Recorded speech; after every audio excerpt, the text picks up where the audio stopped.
Salut les amis et bonjour à tous dans cette nouvelle vidéo de l'iceberg partie 5. Ça fait longtemps que j'ai pas fait l'iceberg depuis les vacances dernières, donc je vais essayer de la faire dans cette vidéo.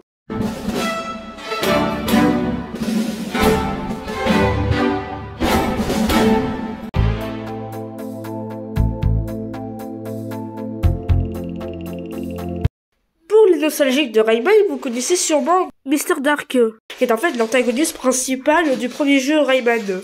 Mais malheureusement, il n'a été apparu que le premier jeu et pas d'autres, à part les jeux mobiles. Bref, le truc que je veux dire, c'est qu'il est possible de voir Mr. Dark dans Rayman Origins. Oui, vous avez bien entendu. Je ne sais pas comment expliquer où est passé Mr. Dark, mais ça ne peut être une légende.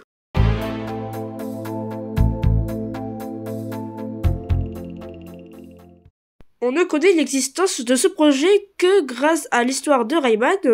Dans cet ouvrage, on apprend que fin de 1999, après la sortie de Rayman 2 et avant le début du développement de Rayman 3, quelques personnes ont travaillé sur un projet qui avait son nom de code de Rayman 2000. En gros, il s'agissait d'une suite directe à Rayman 2, toujours en 3D avec des villes, des rues, des bâtiments attachés à des arbres. Cet univers plus urbain que ce que les jeux Rayman ont l'habitude de dépendre, et a été demandé par Michel Ancel lui-même. Mais malheureusement, ce scénario a été finalement abandonné, mais certaines idées ont été reprises pour créer la ville d'Aeropolis dans le dessin animé Rayman, développé et publié fin 1999, ainsi que certains décors de la forêt de Clairefeuille dans Rayman 3. Bref, on ignore si Rayman 2000 a un lien quelconque avec Rayman Adventure, un autre jeu Rayman annulé aux alentours des années 2000. Bref, dites-moi dans les commentaires ce que vous pensez.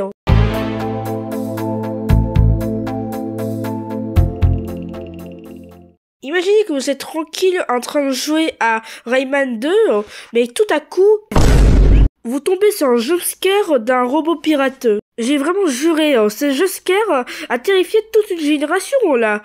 Ça se passe comment ou quoi là?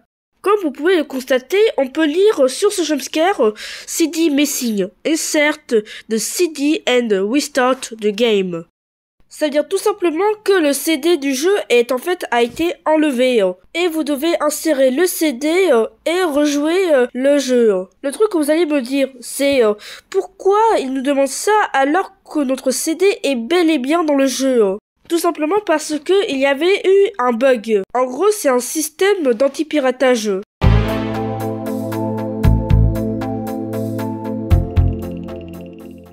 Voici une anecdote dans laquelle il peut vous intéresser. Savez-vous que le tout premier jeu Rayman dans la version japonaise, est une version bêta. Pour ceux qui ne savent pas qu'est-ce que c'est une version bêta d'un jeu vidéo, c'est en fait une pré-version. La version bêta peut comporter quelques bugs dans laquelle on va les réparer dans la version finale. Ce qui est étonnant, c'est que dans la version japonaise, c'est tout simplement une version bêta. Ces niveaux ne sont pas très ressemblants à la version originale, mais on peut dire comme ça.